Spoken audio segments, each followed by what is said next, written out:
ফারাক্কার gate খুলে দেবে সে, যা বলল ভারত। ভারতের বিহার এবং ঝাড়খণ্ডে প্রবল বৃষ্টির কারণে পানির চাপ বাড়ার ফারাক্কা ব্যারেজের 109টি গেটের সবগুলোই খুলে দিয়েছে ভারত। এতে করে দেশের বেশ কয়েকটি জেলায় বন্যার সংখ্যা দেখা দিয়েছে। এ অবস্থায় ফারাক্কা ব্যারেজ নিয়ে মুখ খুলেছে ভারতের পররাষ্ট্র মন্ত্রণালয়।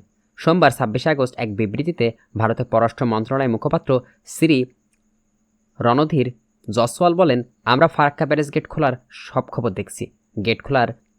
ব্যারেজের গেট খোলার খবর দেখছি। গেট খোলার স্বাভাবিক গতিপথে নদীর ভাটিতে গঙ্গা পদ্মায় 11 লাখ কিউবসেট পানি প্রবাহিত হবে। এতে একটি স্বাভাবিক মৌসুম অবস্থা, যা উজানে গঙ্গা নদীর অববাহিকায় ভারী বৃষ্টিপাতের ফলে প্রবাহ বৃদ্ধির ঘটে থাকে। তিনি আরও বলেন, ফারাক্কায় কোনো বাঁধ নয়, এটি ব্যারেজ। পানির স্তর ব্যারেজের সীমা পৌঁছালে তা প্রবাহিত হয়। জসওয়াল বলেন, ফারাক্কা ক্যানেলের 40,000 কিউবসেক পানি সরিয়ে ফেলার একটি কাঠামো এই ফারাক্কা ব্যারেজ, যা গঙ্গা পদ্মা নদীর উপর নির্মিত গেটগুলোর একটি সিস্টেম ব্যবহার করে সাবধানে করা হয়। এই সময় বাংলাদেশের প্রধান নদী পদ্মায় পানি ভারসাম্যপূর্ণ প্রবাহিত হয়। মুখপাত্র আরও বলেন, ফারাক্কা ব্যারেজের গেট খুলে দেওয়ার বিষয়ে প্রোটোকল অনুযায়ী বাংলাদেশের সংশ্লিষ্ট যৌথ নদীর কমিশনের কর্মকর্তার সঙ্গে নিয়মিত এবং সমন্বয়ক তথ্য শেয়ার করা হয়। এবারও গেট খুলে দেওয়ার বিষয়টিটা হয়েছে। রণধীর জসওয়াল বলেন, ভুল বোঝাবুঝি সৃষ্টি করতে আমরা ভুয়া ভিডিও, গুজব এবং ভয়ভীতি ছড়াতে দেখছি। তবে সঠিক তথ্যের মাধ্যমে দৃঢ়ভাবে এই ধরনের গুজব প্রতিহত করা উচিত।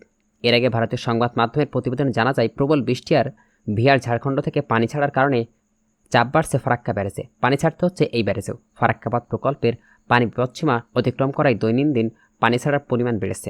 যদিও বাকি সময়ে অপোসিস্টেমে পানি যেমন থাকে সেই অনুযায়ী পানি ছাড়া হয় ডাউন সিস্টেমে।